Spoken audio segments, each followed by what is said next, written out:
All right, welcome. We're going to talk about Dapr Workflow today. My name is Marc Duiker. I'm a developer advocate at Dapr. I'm also one of the community managers for Dapr. So I'm very keen to see the Dapr community grow. And I really like to create all kinds of content around Dapr. With me today is Kendall. Hi, Kendall. Would you like briefly introduce yourself? Yeah, hi everyone. Nice to meet you. I'm one of the product managers here at Diagrid, but also have recently spoken on Dapr Workflows, and yeah, really excited to be here today. And I'll be moderating any questions anyone has as Marc's going through. Thanks. Yeah, and also shout out to you, Kendall, because you really created a very awesome Dapr Workflow demo, which is very realistic. So thank you for your contributions to that. All right, so let's get started. This is the schedule for today. We're going to briefly talk about Dapr itself for people who are really unaware of it.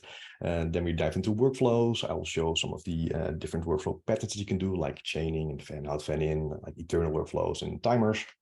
And we'll end with this more realistic example for like a checkout procedure. And then there's some time for Q&A. So let's start with the beginnings. A lot of people are making these kind of architectures these days, right? So they're distributed applications based on a microservice architecture. And these are quite common using different technologies, but there are quite a lot of challenges when developers need to build these systems in a reliable way, right? So people need to know, okay, how can I make sure to invoke this method for another servers, or how can I send messages to many servers all at once? How can I orchestrate my business logic in a good way? And that's the topic for today. And how can I do like end-to-end tracing? How do I handle retries? So there are a lot of cross-cutting concerns when you're building these kind of systems.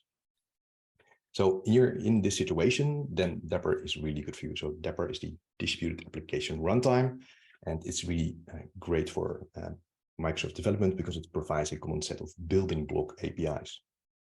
Now, what are the building block APIs?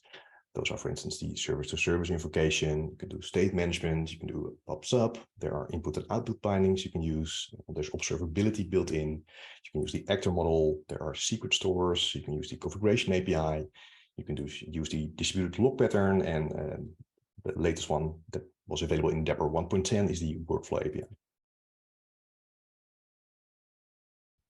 Now, your application talks to the Dapr sidecar using the building block APIs, which expose all these features. But of course, there are like underlying resources that are used, right? So if you use the state management API, then your state is stored somewhere. And that concept is called components. And there are over 100 components across all these building block APIs. And as you can see, there are components for every major cloud provider, but also cloud native and open source solutions as well. So in this case, we're going to talk about Dapr Workflow. The building block API is still in alpha version, so it's still pretty early, but you can definitely use it and also give feedback to the team, of course, to let us know if it's working to your expectation. So let's dive a bit deeper into workflows. So what is a workflow exactly? Well, like a very loose definition is it's like a sequence of tasks or activities that are performed to accomplish a specific goal. And over the years, there have been a lot of business process automation or business process management tools available to automate these things for us. For instance, a BizTalk server, I think that was made available in the year 2000. It still exists today. Wasn't the easiest tool, I think, to use, but all of these things have, let's say, at a certain high level, the same functionalities, right? It's about creating a sequence of activities to be automated. But how you author all of these workflows, that's quite a different experience across all of these tools. So some are based on graphical user interfaces, and some are based on JSON or YAML. But some of them, they are based on just writing code, so it's workflow as code. And the workflow as code ones, I really prefer, not because I have a developer background, but I really prefer your workflow or your business process to be as close to your source code as possible, right? Because it's then hopefully in version control. It got there via pull request, so hopefully multiple people looked at this workflow and ensure that it's good. And last but not least, if it's in code, then it can also be unit tested. So you can even unit test your workflow as well to make sure all of the edge cases are passing. So Dapr Workflow in specific, that one is built into the Dapr runtime. So if you're already using Dapr, then it's of course very easy to start using it straight away. Dapr workflow uses client SDKs to author the workflows. And so the runtime and also the workflow engine is written in Go, but you author the workflows using the client SDKs. And with Dapr version 1.10, when the workflow API became available, the .NET SDK was released with workflow authoring capabilities. So at the moment you can use .NET, but for the next version, Dapr 1.11, the Python SDK will be released for authoring, and then more SDKs will follow. So Dapr Workflow comes included with distributed tracing capabilities using OpenTelemetry. So you can use tools like Zipkin to actually go into your workflow and see how it performs, and also actually give a nice overview of your workflow. So I'll include this in the demos. The nice thing about Dapr Workflows is that it works with all of the other building block APIs that Dapr offers. So you can easily integrate it with service-to-service invocation, with the state stores, if it pops up. So yeah, that's really, I think, the biggest benefit of combining Dapr Workflow with the other blocks. So let's talk about a couple of workflow patterns that Dapr Workflow enables. So function chaining is the most basic one. So what happens, you want to create a workflow and chain different activities together. And in this case, the sequence of activities is really important, because maybe the output of activity 1 is used as an input for activity 2 and so on. And what's important to know about workflows is most of the heavy lifting is done in activities. So your workflow code will contain calls to activities and some business logic, some if statements. But if you want to call out to another API or call out to a database to retrieve some storage, those things are done in activity functions. Another pattern that you can do with Dapr Workflow is fan out, fan in. It's particularly useful if all the activities are not related, so they're completely independent of each other.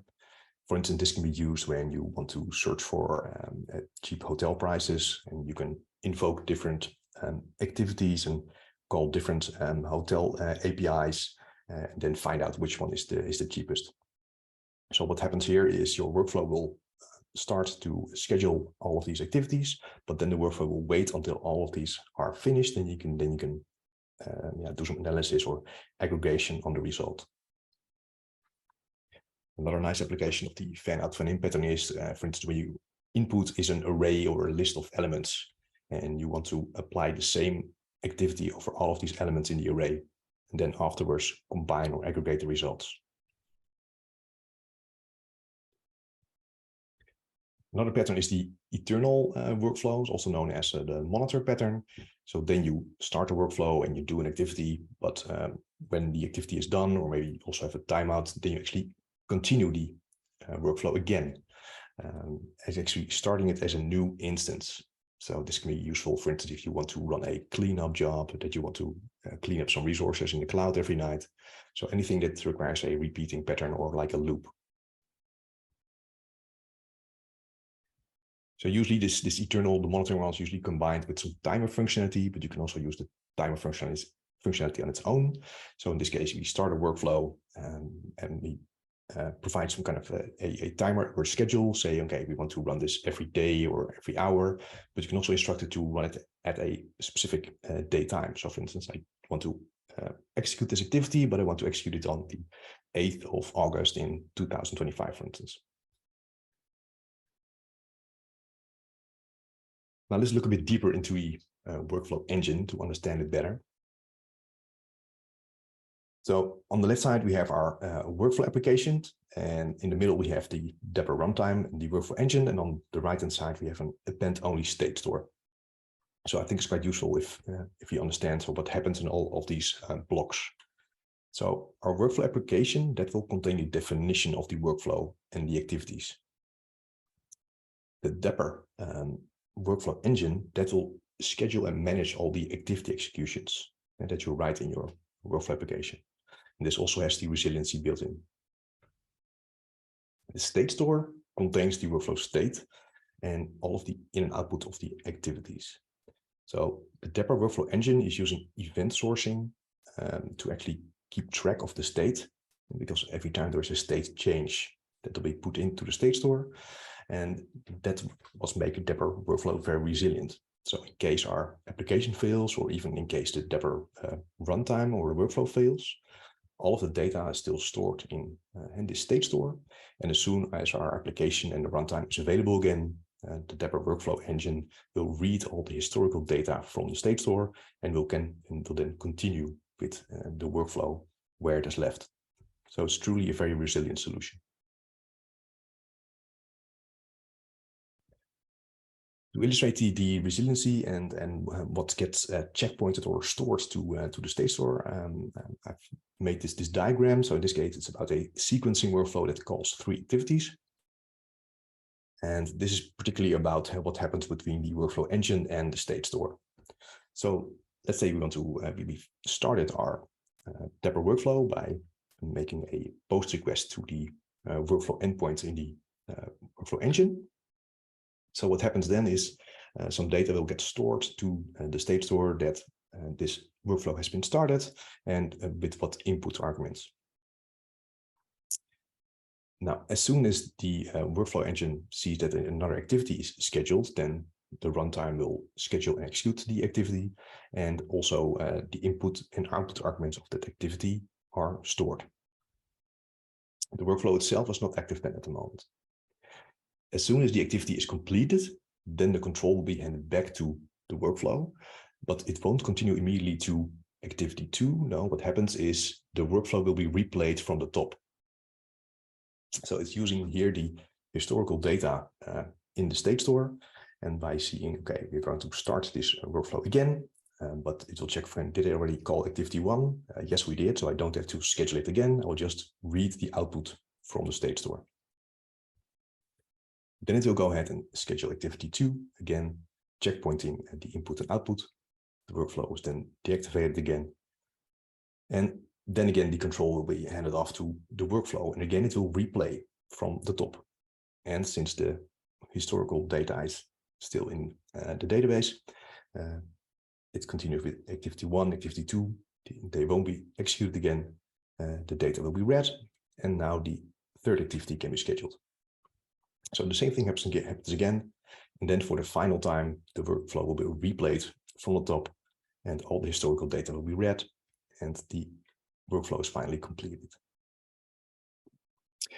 So there's actually a lot of communication going on between your workflow application and the Dapr runtime with the workflow and then the state store. And you will also see that in the console output when we run some demos soon. All right, now it's time for the demos. So let's see here. So I'm using a GitHub repo called Dapr Workflow Demos. It's all out in the open. The link was also shared. And I'm just going through reading because this demo's folder contains a lot of examples. And we'll start with a very basic hello world example, which is just like a single workflow with just a single activity. It's not very realistic yet, but it helps you to understand the rest.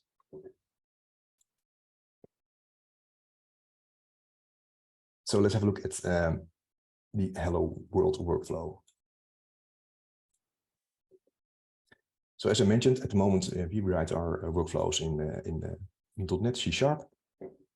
And this is our hello world workflow class. And we inherit from a base type that's present in a NuGet package. So what we actually have here is a ASP.NET Core web application based on .NET 7, and we have a reference to the Dapr workflow package. So we're inheriting from this workflow class, and here we specify the input argument types and the output types. So this input types, this string corresponds with this input type, and this output type corresponds with this output type. Because as soon as you inherit from workflow, you have to implement this run async method. You have to override it with this syntax. So you now have the workflow context to your disposal, and you have to define your input type and the output type. In here, you use the context to call your activities. So there's a call activity async method available. You specify the type that you expect back. You provide the name of the activity you want to call, in this case, the create greeting activity, and you provided an input. In this case, it's the same input as the workflow. And what we get back is a message, and that is also the response from the workflow. So let's have a look at this create greeting activity. The same thing applies here. We inherit from workflow activity. Again, we specify the input and output types, which needs to match with these two. And also here we need to override the run async method. And now we have the workflow activity context which we can use. In this case, it's quite a basic activity. We have an array of greetings, and a randomly selected greeting will be combined with the name, which is the input, and that's returned from the activity. So as I mentioned before, anything that is non-deterministic needs to be executed in an activity. So in this case, we pick something randomly, which is definitely not deterministic. So that's why it's an activity, but also if you need to call out to other services, or need to read some data from a database, all these things are part of activity functions. All right, so now we are back in our workflow. So at this moment, we have a workflow definition, we have an activity definition, but that's not all. So we actually need to update something in our startup file, in our program CS file, to make everything work. So this is our program CS file, and here you can see that we use the add Dapr workflow extension method to specify some options which registers workflows and activities. In this case, my sample has multiple workflows, so I have multiple registrations of different workflows and just one activity. But if you create these things yourself, it's likely that you just have one workflow and many activities. But this is the last piece that you need to have in order to get everything working. You need to register workflows and your activities. All right, I can close this. And let's now run this. I'm using the Dapr CLI, so one of the prerequisites is Dapr CLI. You also need the Docker desktop for it, so I have Docker running with some Dapr containers for the actors, because the Dapr workflow actually uses its own actor model internally. And I have Redis as a state store as well, and there's a container that runs Zipkin. Okay, so I'm going to run this sample now using the Dapr CLI. I'm going to give this name to my application, basic workflows, and I'm specifying a local resources path to make sure that the right state store is used. So this will now run my workflow application, and as you can see, there's quite some output here. What I would like to point out is register.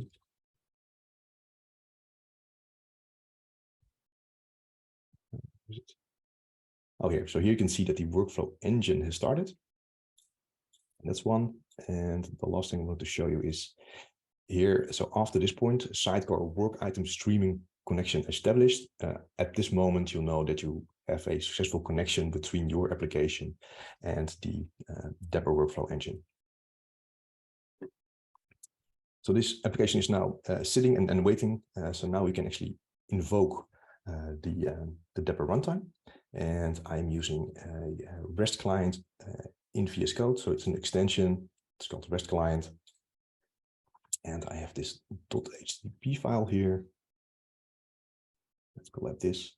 And in this .htp file, I have all of my endpoint definitions that I'm going to call using variables. So in this case, I'm just running Dapr locally. So I'm just, and this is the endpoint there where my Dapr sidecar is running. That's my Dapr URL. Each time you start a workflow or you need to manage a workflow, you need to specify a workflow ID. So that is generated here on the fly. So what I'm going to do here is I'm going to make a post request to my Dapr URL. I'm specifying that I'm using the Workflows API, which is still in alpha. I'm using the Dapr implementation of the workflow. And this is the name of the workflow I'm going to start. Then I'm passing in the workflow ID. And this is then the start method. And this is then the JSON payload that I'm passing into the workflow. All right. So because I have this REST client installed, there's this little link here called send request. So I will click this and then the response will appear on the right. So let's start this now. And we get back a HTTP to accept it. And what we should note here is that the response is instance ID with this GUID. And this GUID is exactly the same GUID as I put in here.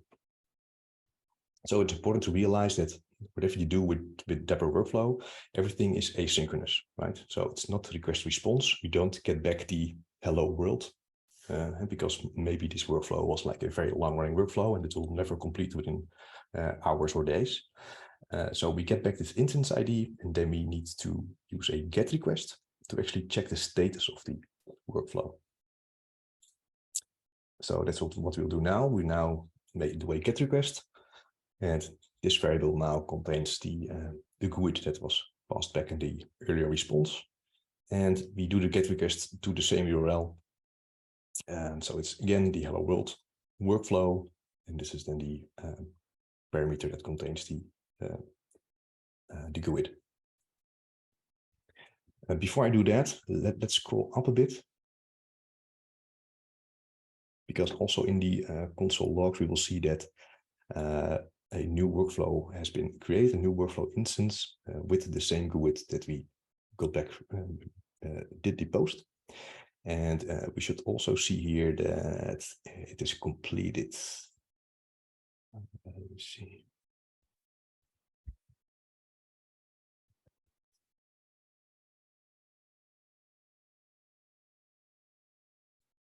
Let's see that's completed here. Okay, let me first make the request here. So I made the GET request here, and what we get back is a payload again with the instance ID. We see, let me make this a bit bigger. We see our input here, which is world. We see the name of the workflow, the hello world workflow, and then you'll see the output, in this case, hola world.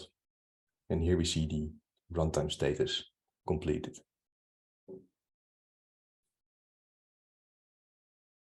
All right. So you see lots of console messages about reminders and things and cancellation of reminders. And that's all based on the inner workings of Dapr Workflow, which uses actors in the background.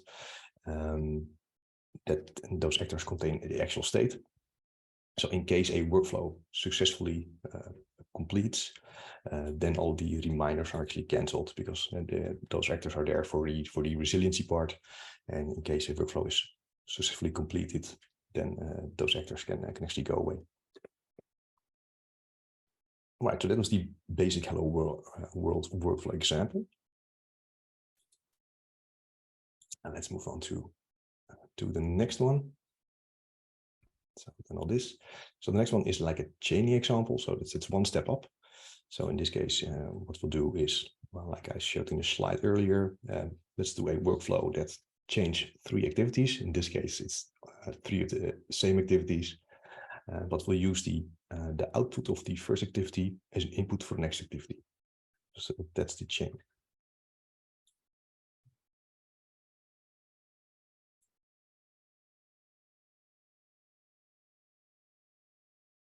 So this is the chaining workflow example. Again, we inherit from workflow and we override this run async method. And here you see that we are calling this activity now here for the first time. And here is the input, which is the same as the workflow input. But then the output is here in message 1. And we use this message 1 as this output we use as an input for the next one. And also with this output, we use that as an input for the next one. So what we expect to end up with is like 3 different greetings and then combined with the input. The greeting activity is exactly the same. So this is just one sample which is used. All right, so let's call this now. Again, I'm using the REST client, so we're now calling the chaining workflow workflow here with a new ID and starting it. The inputs will be the same. So let's run this. So we get back a true to accept it again because it's asynchronous, right? So and now we're going to use this ID to retrieve the status. So let's do this. We see our input here, and here we see our output. So it's now ciao, bonjour, bonjour world. So the three greetings prepended with our input. And the runtime status is completed.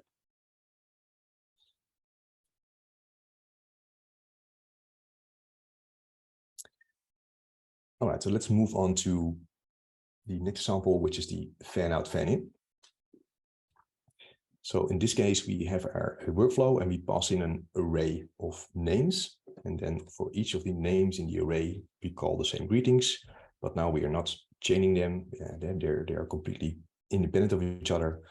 So what we will do is we schedule all of them, and then we are waiting in the workflow until they have all completed. And then we return the combined greetings in this case, back from the workflow.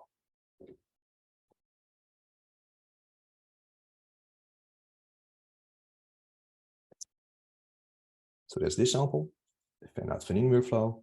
As you can see, our input type is now an array of string, and also our output type is now an array of string. And what now is a bit different is first we create a list of task of type string, and task of type string is the actual output of the call activity async method. Then we iterate over the input, the array of strings, and then we add the call activity async output to the tasks. So we are not awaiting these calls here, because as soon as we await a call, then the workflow will stop, and the Dapr workflow engine will actually do the work, and then it will come back. But we're not doing that here. We're not awaiting these tasks. We're just simply compiling a list of these tasks. And at this moment, the task when all, and this is the moment where all of these tasks are scheduled and executed, and then the workflow will be waiting until all of these tasks have been completed. And then we have the result of all these tasks. So here we have 3 messages, then we give that back from the workflow.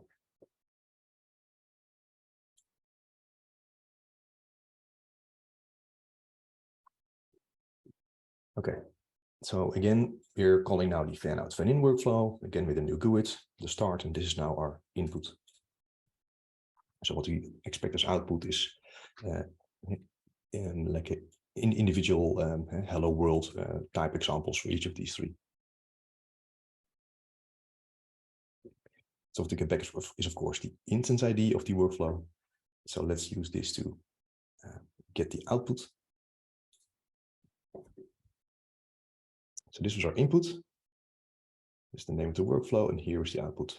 Hi Amsterdam, bonjour Chicago, and hi New York.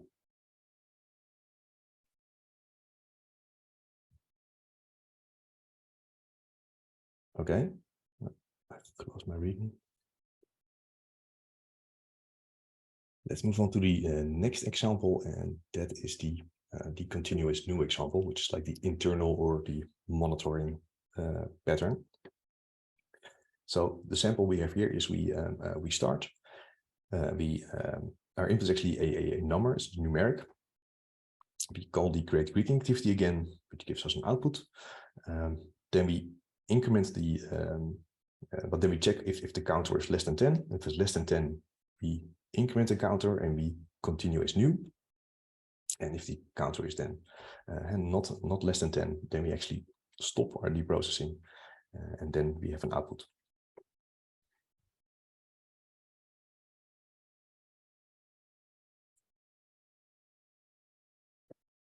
So again, we had the ContinueAsNew workflow. So now our input is of type integer and our output is of type string. And here is what we've seen before, right? We call the activity async with the activity name in our input. But then we have a bit of a business logic here in our workflow. which is quite normal, right? Usually you don't have straight calls to activities and that's it. Usually you have some kind of additional business logic depending on some output of activities. In this case, we're checking the counter. If it's less than 10, we increment it. This is actually part of the next one, the timer one, but in this case, we use the timer to actually cause a bit of a delay, in this case, a delay of 1 second before we continue as new. And the continue as new instructs the Dapr workflow to actually restart this workflow as a completely new instance. So it's not a replay, but it's really continue as a new instance. And what we do here is we provide a new input argument. And because our input argument was type string, it was an int, but we've incremented this int. So this will be a new updated input argument when we restart this workflow.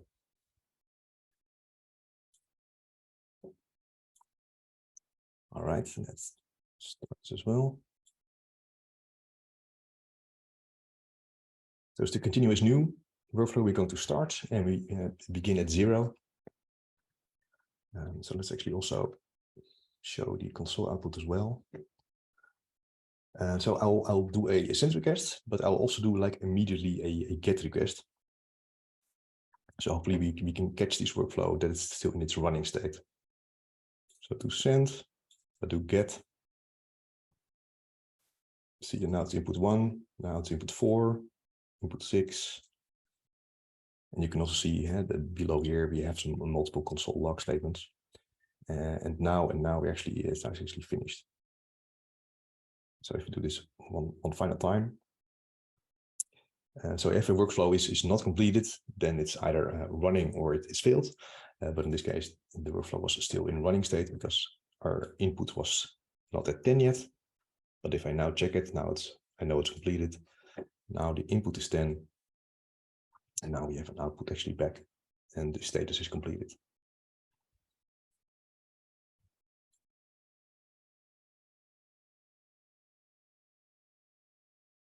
All right.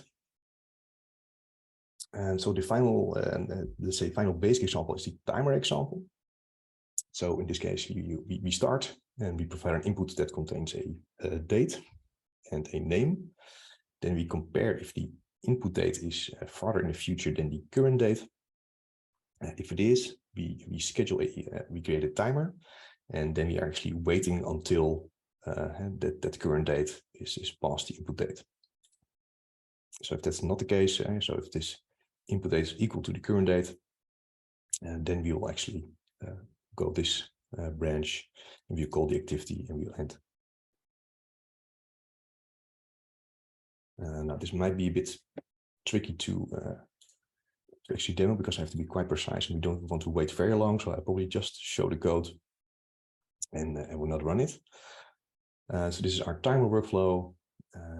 In this case, we have, let's say, a class type input. So your input is not limited to very simple types like strings or ints, but you can also define your own input. In this case, it's a combination of a date, time object and a string. So what happens here is we first check the input.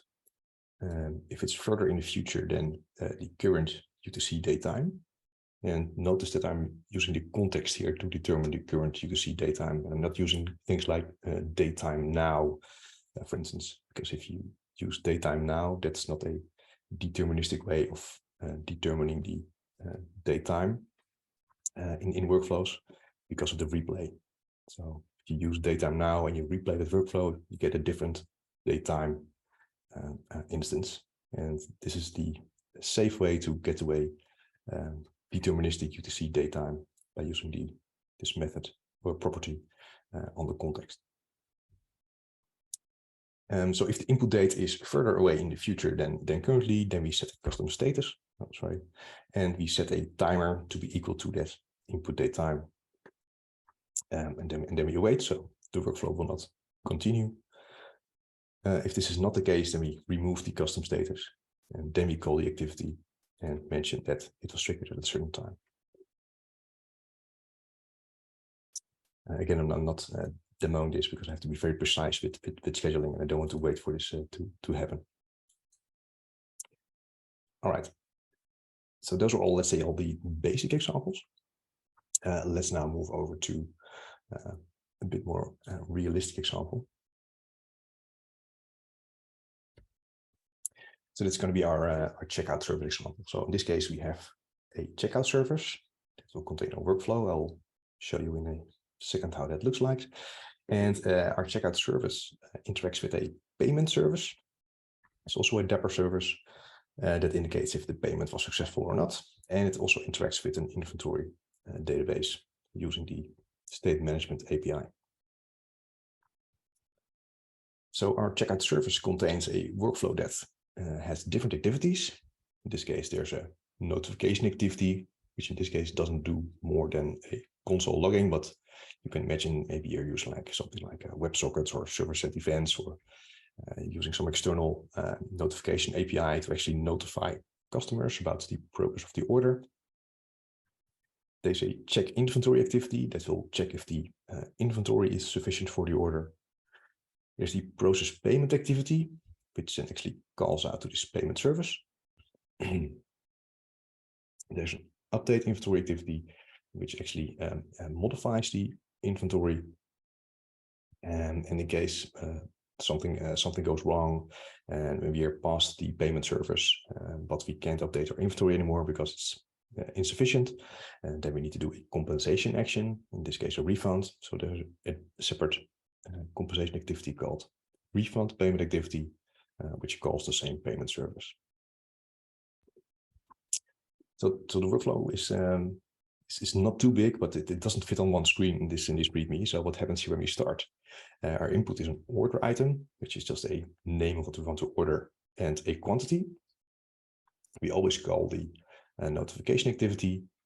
We will perform the inventory check to see if there's enough. So I'll explain the happy path first. So in case the inventory is sufficient, then we continue with the process payment activity. If the payment is successful, then we update the inventory.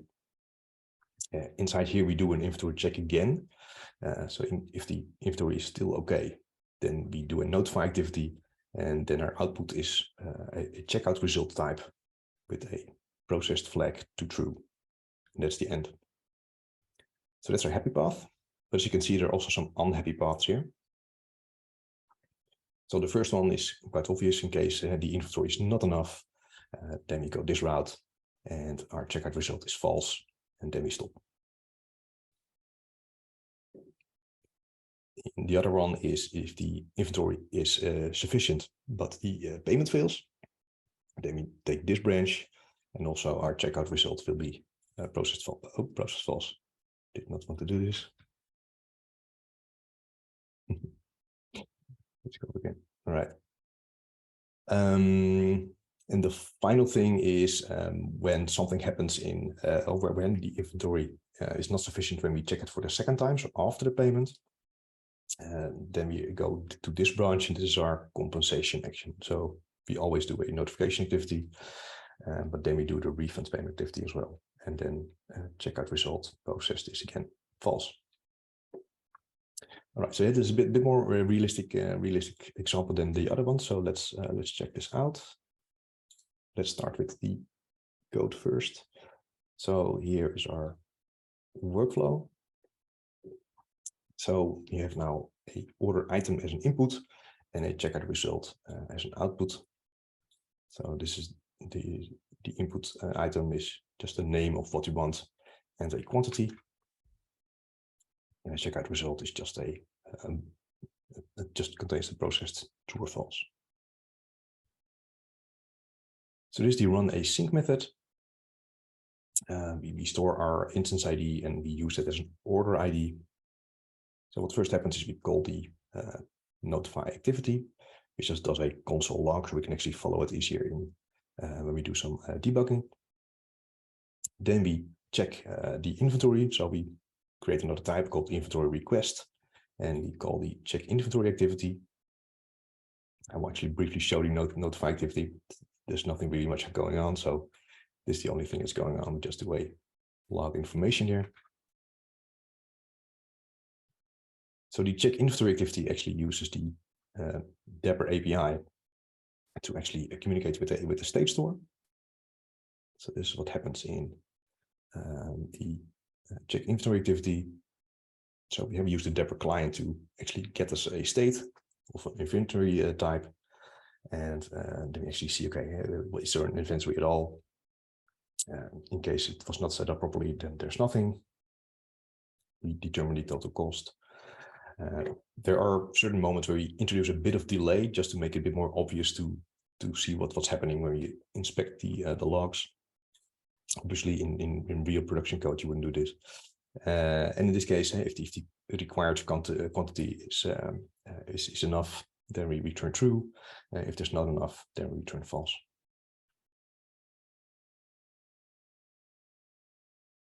So then, if the stock is too low, so if that doesn't pass, we do a notification that there's insufficient inventory. We set a custom status to our workflow. Then we return false for processed. In case, and then also the orchestration is stopped and the workflow is stopped. In case we do have enough inventory in stock, then we will call the process payment activity. But in this case, we're also specifying some retry policies. So what we can do with Dapr Workflows is when we call out to other services, we can also specify some additional retry policies in code if you want. So in this case, I have a policy defined to retry 10 times, but retry with 1 second intervals, and then use like an exponential backoff policy of 2. So the process payment activity also uses the Dapr APIs to call out to another Dapr service. So in this case, we are making a post to a payment service, and we are calling the pay method with this request. In case something happens, that if the service is unavailable, so if in case there's a 500 error, we actually throw this this exception, which will then trigger the retry policy. In case something else fails, it's not a 500, then we treat it as a failed payment.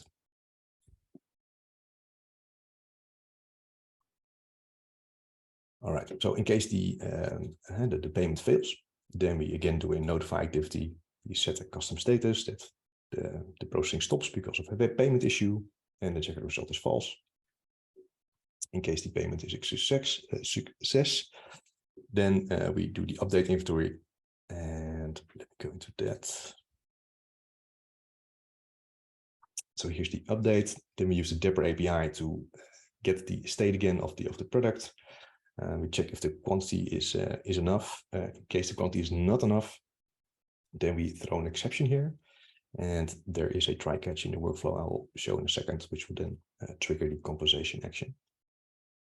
If the quantity is okay, then we actually save the updated state, and we put in a log information message that there's an updated quantity left in stock.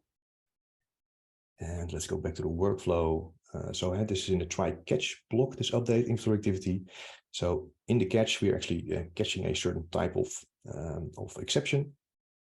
And again, that results in a notification activity that the order is failed, and we can then call our compensation action. At the moment, this is a bit verbose because not the right exception is thrown, but this will be fixed in Dapr 1.11. In case this is not the case, so in case the update inventory passes, then our final thing is we send a notification that the order is actually complete and the checker result is true. All right, so that was a lot. Let's now call this and maybe the different test file for this, and all right.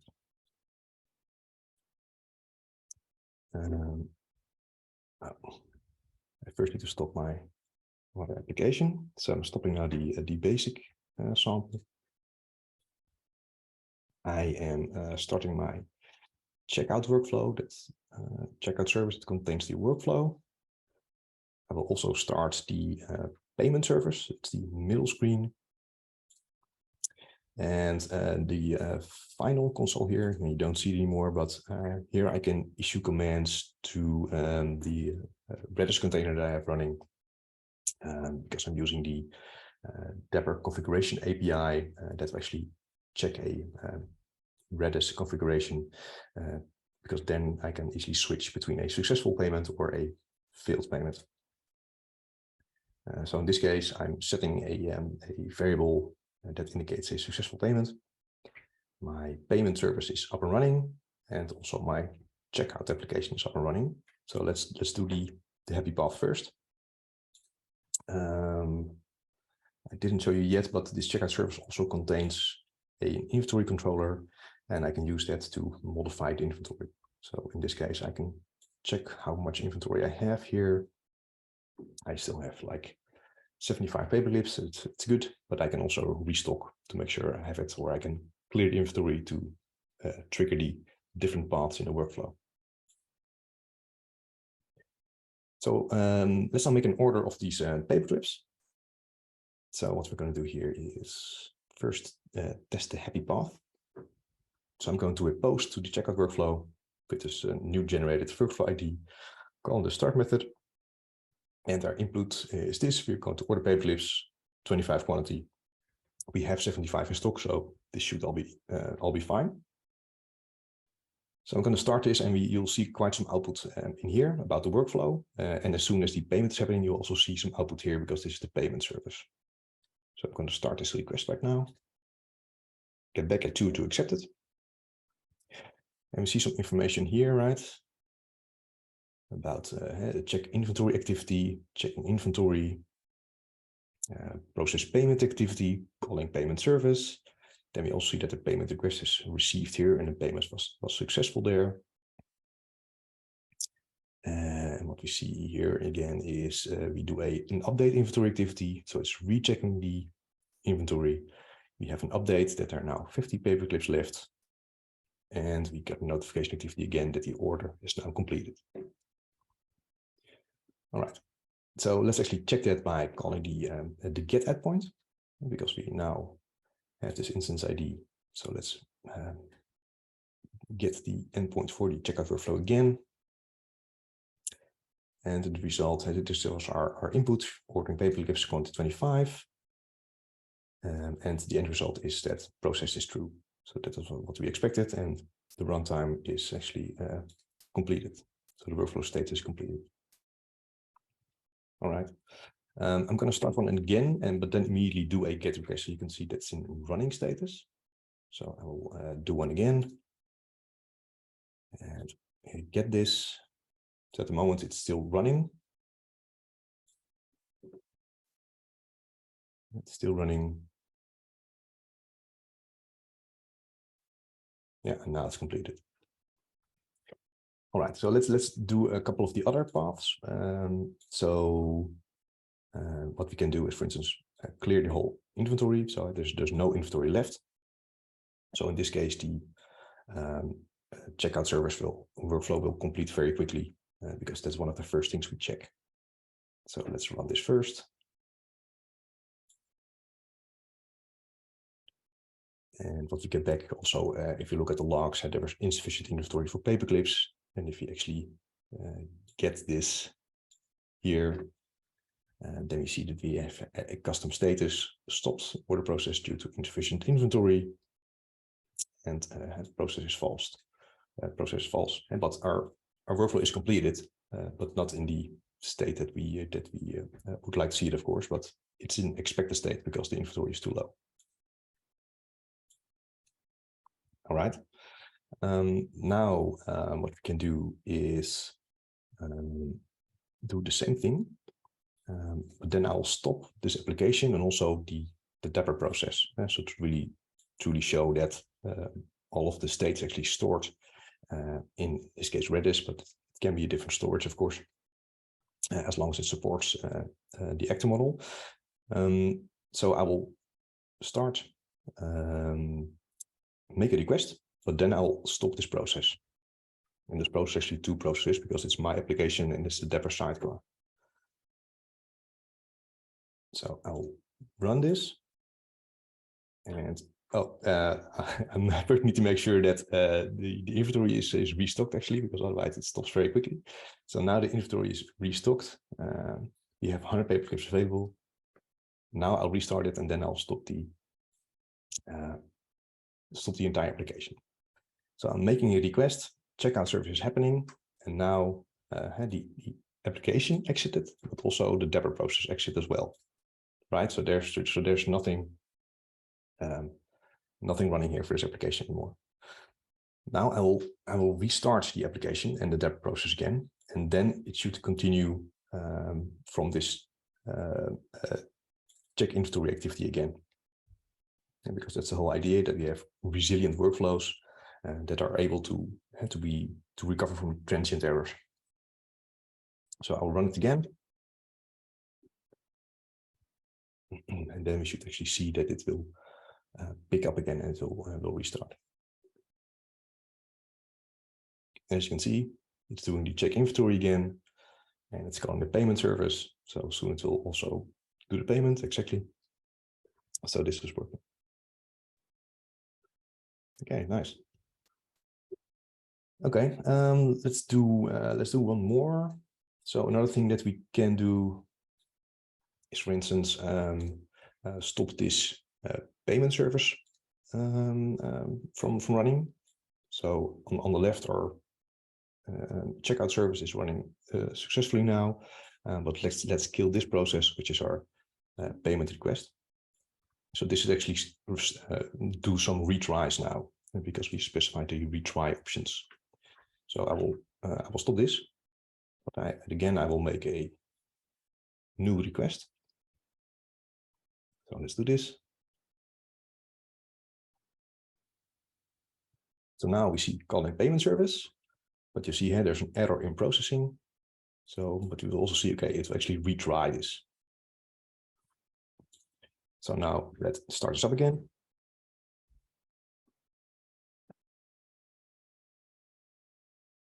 And again, it couldn't proceed after this first. So this is now, I think, the second retry. But now with the third retry, it should actually complete because it's up and running again. So this one should actually succeed.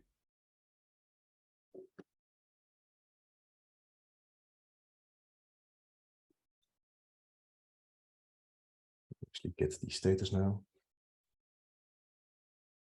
It's still running. Calling payment service. Yeah, now it's actually successful because we can see the output here. It's probably still running. Yeah, and now it says it's completed. All right. So now we've seen different scenarios. First, a happy path, happy flow, but then several other flows, which we actually programmed for in our checkout workflow. I did not add unit tests for them, but I think that's a nice next step to have. It's definitely nice that you can have all these different branches and compensation sections if necessary. It makes it really good resilient way of orchestrating your microservices. All right. Are there any questions?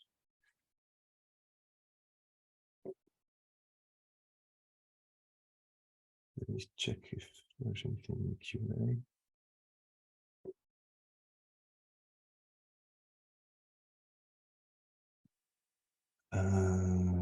I see one question from Jordi. Can the input be a message from a queue that triggers the workflow? And yes, so in this case, I am starting a workflow just by calling the HTTP API. Let me also go back and show you this is the link. So in this case, I'm starting the workflow just by HTTP APIs, but you can also start a workflow from another process or program, right? So either via the HTTP API, but you can also use the .NET SDK to start or manage a workflow or terminate the workflow. So that's definitely possible. So if you need something that's get triggered by a queue message, then you can add some logic there by using the Dapr workflow client there to start a workflow there as well.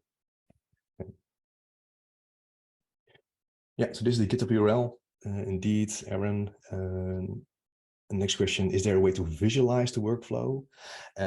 Not at the moment. No, I did hear this question before. It's definitely something to think about. I will actually have a look at the durable functions monitor, because I've used durable functions a lot, and the same question came up there a lot as well. And someone actually wrote a visualizer tool to show that. But actually, I need to show the Zipkin. I didn't do that, so let me actually go back and show the distributed tracing part, because part of it is visualized there. So I'm now in Zipkin, so the container is running with Zipkin, the distributed tracing tool. And one of the things you can show here is, for instance, the checkout application. If you look for, I need to enlarge this a bit. If you look for the create orchestration, let's say record, then hit show. Then this is actually quite a nice visualization of of the checkout workflow with all of the underlying activities. So it's not a diagram tool, definitely not. But if you want to see what's going on and what's the performance of your workflow and all of the underlying activities, then Zipkin can be actually quite useful for this.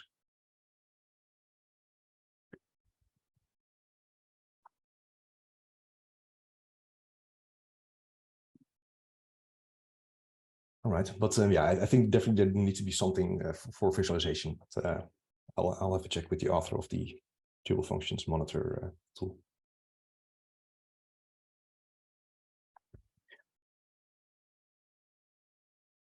Evan mentioned it would be really helpful to see the workflow in the conductor application. I definitely agree. Yes. Yeah.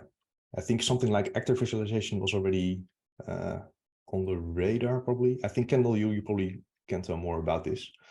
So maybe once the actor visualization is there, probably the next step would be to have something like workflow visualization.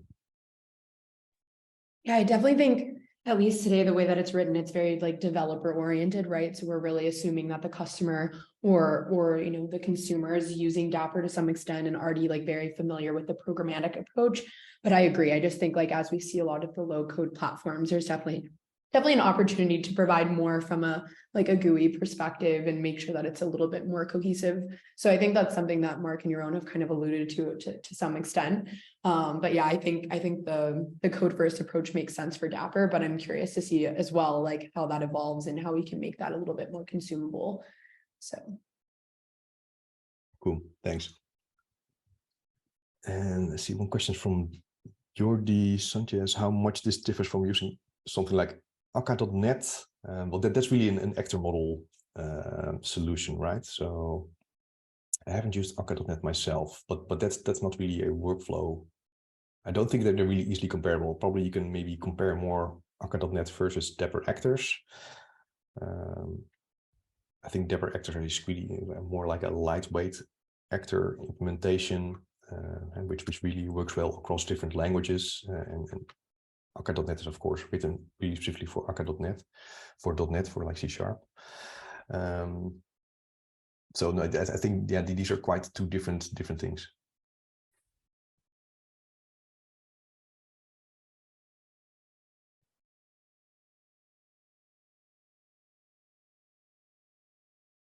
Any other questions? I'll put on the slide again with the link maybe. Yeah.